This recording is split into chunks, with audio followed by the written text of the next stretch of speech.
The modern state faces threats that don't declare war.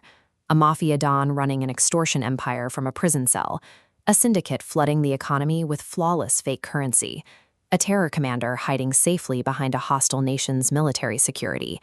You can't fire a missile at a counterfeit currency ring.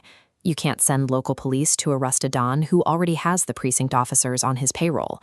Conventional tactics break down when the enemy operates outside the bounds of a traditional battlefield.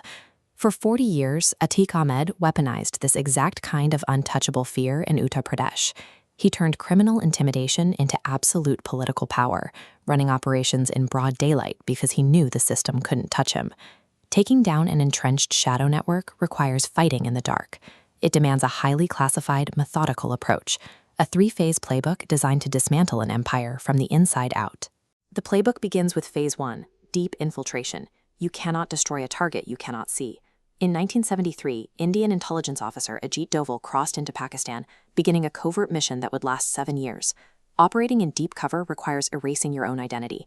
An operative must strip away their ego, their name, and their past, transforming into an invisible cog, a local tradesman, a driver, a common laborer, blending perfectly into the enemy's daily logistics.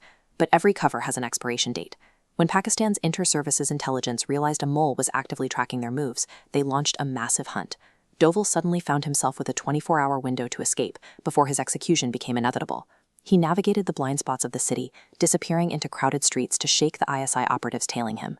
Using pre-planned extraction routes, he descended into a network of secret underground tunnels to physically cross the border. He returned to India alive, but survival was secondary. He carried with him highly classified ISI military plans and comprehensive lists of undercover agents operating against India. The true objective of deep infiltration is never assassination or sabotage. It is the quiet acquisition of structural data. That invisible intel forms the blueprint required to launch the next phase.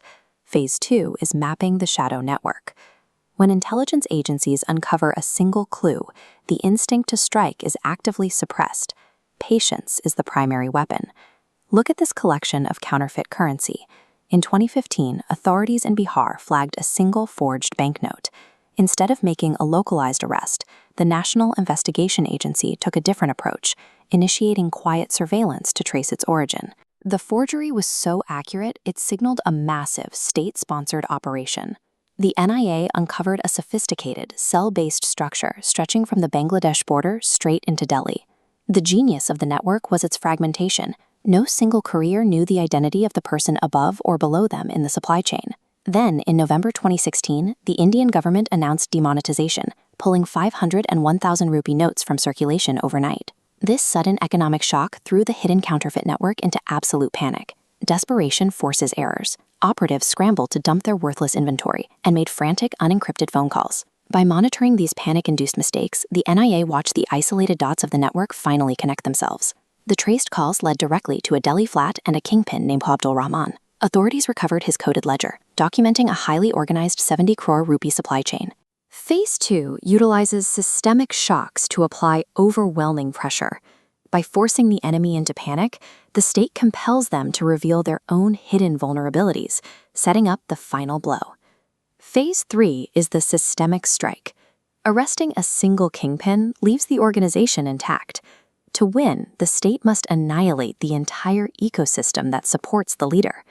We see this modern strike phase in the collapse of Atiq Ahmed's criminal enterprise, driven by Uttar Pradesh Chief Minister Yogi Adityanath's aggressive Operation Clean. First came the financial demolition.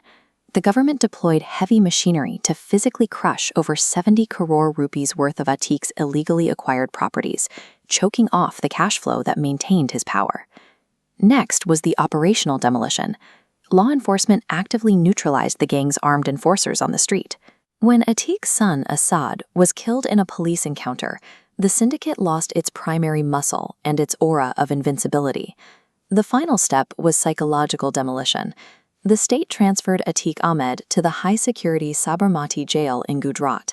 This physical isolation severed his ability to manipulate local politicians or intimidate the police officers he once controlled. A complete systemic strike eliminates the leader, bankrupts the organization, and shatters the fear that kept the public silent. It ensures the shadow empire has no foundation left to rebuild on. Today, the streets of Prayagraj are no longer ruled by extortion. 23 key operatives of the fake currency ring are serving life sentences, and critical ISI military strategies sit quietly in Indian intelligence files. National security extends far beyond the uniformed soldiers standing guard at the physical border. It relies on the operatives who erase their own identities, the investigators who track silent financial ledgers for years, and the political leaders willing to dismantle criminal infrastructure at its roots. Threats to the state will continually adapt and evolve, but India's defense relies on this highly calculated playbook, a method of fighting in the dark to